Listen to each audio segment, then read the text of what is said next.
So I know it's been a few weeks since Dana White announced the UFC 300 main event between Jamal Hill and Alex Pereira. And it was literally seconds after Ilia Topuria won the UFC Featherweight Championship of the World did he announce this. He announced it purely on Instagram. He didn't drop no special promo. He didn't stop the card. It wasn't announced on the broadcast. He did it via Instagram and basically in the green room at the Honda Center in Anaheim. I'm going to announce the main event for UFC 300 right now. It will feature Alex Pereira defending his light heavyweight title against Jamal Hill. Alex Pereira is the first fighter to become a champion in both the middleweight and light heavyweight divisions of the UFC. It took him the shortest period of time in the history of the organization to win his middleweight title, and it took him the fewest number of bouts to win a championship in a second weight class. He is an all-action striker with incredible power, and 7 of his 9 MMA wins have come by knockout. He is violent, he is scary, and he will be taking on Jamal Hill, who is the former light heavyweight champion who never lost the title but vacated his belt after tearing his Achilles last year. In his last bout in defeating former champion Glover Teixeira, he landed 232 strikes, which is the most strikes ever landed in a UFC light heavyweight fight. He is the first Dana White Contender Series alum to win a world title. Like Pereira, he is a world-class kickboxer with serious power. He has won a performance bonus in each of his last 4 fights, and 4 of his last 5 UFC wins have come by knockout. I can guarantee you that this fight's going to be an absolute drag-out war between 2 massive world champions that are also 2 of the nastiest fighters on the roster. So there you have it, UFC 300's main event. And people are not happy about it. This is not a UFC 300 level main event, one fan said, and another fan said, Hill is a homeless guy with bad tattoos, not a UFC 300 main event headliner. Good fight, but not good enough for 300.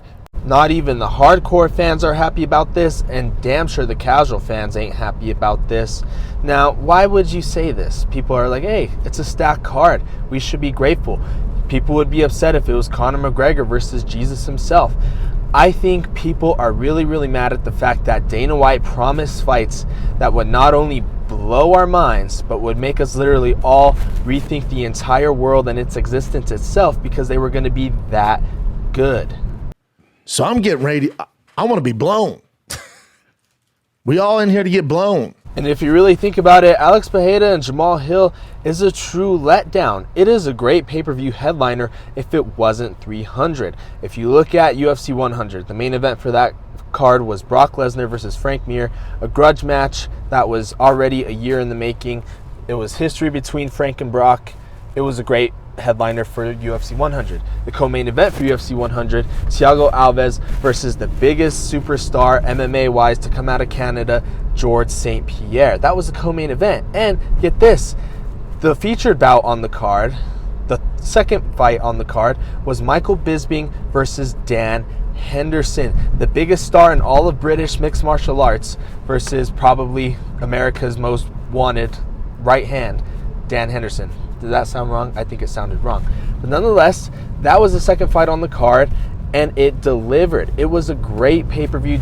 It was one of the first few pay-per-views to go 1.5 million buys, and it was definitely a landmark event in the company's history. Look at UFC 200. It was supposed to be Conor and Diaz, but we all know what happened there. Conor skipped the press conference, and they moved their fight to UFC 202. The other main event that was supposed to happen that night was Daniel Cormier versus John Jones, one of the biggest, if not still the biggest grudge matches in the entire history of the sport. Although John Jones got caught buying dick pills, he had to pull out a few days before the card. In came in Anderson Silva, but still, that was definitely UFC 200 worthy. On the co-main event, Brock Lesnar, Mark Hunt. You also had Miesha Tate, Amanda Nunes. You also had Frankie Edgar, Jose Aldo. That was the second fight on the card, and it was a title fight. Cain Velasquez, Fabricio Verdum. Are you ready for the prelims? Johnny Hendricks, former welterweight champion, versus Kelvin Gastelum. You had Gegard Mousasi, Thiago Santos, Sage Northcutt. I mean, the list goes on and on. Jim Miller, Takanori Gomi, Diego Sanchez, Joe Lozon. That is definitely 200 worthy. But if you ask someone else on what people think about UFC 300, people ain't that happy. I mean, if you look at the card, it's okay. Cody Garbrandt versus Davison Figueiredo, that's a good fight. I'm actually looking forward to seeing that fight. Then you have Aljamain Sterling versus Calvin Kattar. Okay, good fight, but it didn't blow my mind. I want to be blown. Then you have Alexander Rakic versus Yuri Prohaska. Okay, that's a great fight to be on the card. Then you also have Holly Holm versus Kayla Harrison. That is probably the only fight on this card that really blew me away, because they went out and acquired a new fighter from a different organization. Not only is it a different fighter from a different organization, it is probably the biggest fighter from that organization. And I'm absolutely happy that Kayla Harrison is going to be able to show off her skills. Then on the main card, you have all these other great fights like Bobby Green versus Jim Miller, Yan Xiaonan versus Zhang Weili, which is a fight that nobody asked for. I've heard for the longest time that it was going to take place in China, but here it is. Definitely not UFC 300 worthy. That could headline a fight night at the Apex. And then we got the fight that makes zero sense at all, and I think this truly shows the desperation in the UFC. Max Holloway, Justin Gaethje for the BMF title. If anything, Max Holloway should be fighting for the NMF, the nicest motherfucker belt, because he is definitely not a BMF, although he is a badass. I'll give him that. But he is definitely the nicest motherfucker. I don't know about the baddest, but that's not the here nor there. That is a fight that makes zero sense, especially in the lightweight division, because it moves nobody up, it moves nobody down. Every time Justin Gaethje wins a fight, he always talks about, I'm fighting for the title, I'm fighting for the title. So why are you fighting Max Holloway? Although you're the first fighter out of him and Jorge Masvidal to defend the BMF title, why are you fighting a featherweight for this belt? Again, I think it just shows the UFC's desperation and to try and blow our minds and blow us away, but it definitely didn't do us that, because we've already seen the Max Holloway experiment at lightweight. It did not go well. It did go well for Justin Gaethje because he's had multiple shots at the title, but still, we just don't want to see this fight. And then the main event, Alex Pereira, Jamal Hill. Like I said earlier, it is a great main event. This fight will not be boring. No one's knocking this card for being boring. But what people are knocking it is that the fact that, yeah, this isn't a 300 main event worthy type of fight. Will it be great? Absolutely. But as far as the build-up, which is going to suck, that's the part we're not looking forward to most. And as far as, hype, trash talk, it won't be there, especially because Alex Pereira doesn't speak English. So I just think the UFC played their cards extremely wrong, and it's showing right here. It's showing with this main event. And of course, Jamal Hill's like, you wouldn't have been happy with anything. People are crying. Like let's really be real. It's really crying, because you had unreal expectations for something. Now, I think I see one comment. It's funny though. I think I see one comment that said, I was expecting Conor versus Jesus himself. At this point now, I'm convinced that wouldn't have been enough. Like, y'all could have got Mario versus King Kong. Y'all could have got Wolverine versus Iron Man. You could have gotten anything. Hulk versus Superman. Spider-Man versus Batman. You could have got any of this and you wouldn't have been happy. And people are crying.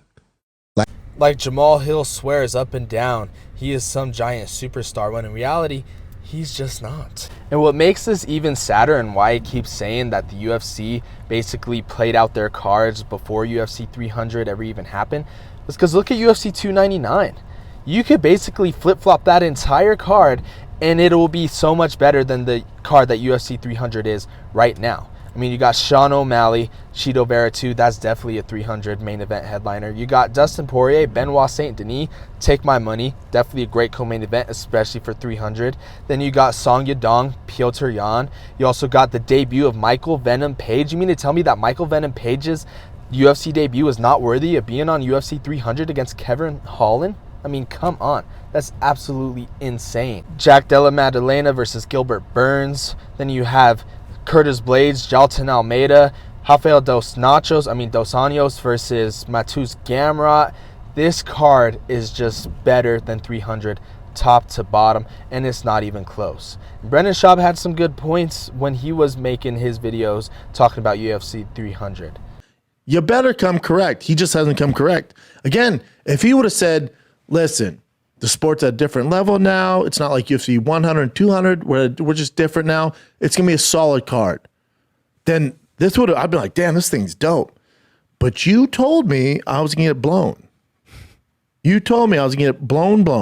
And I'm not blown here.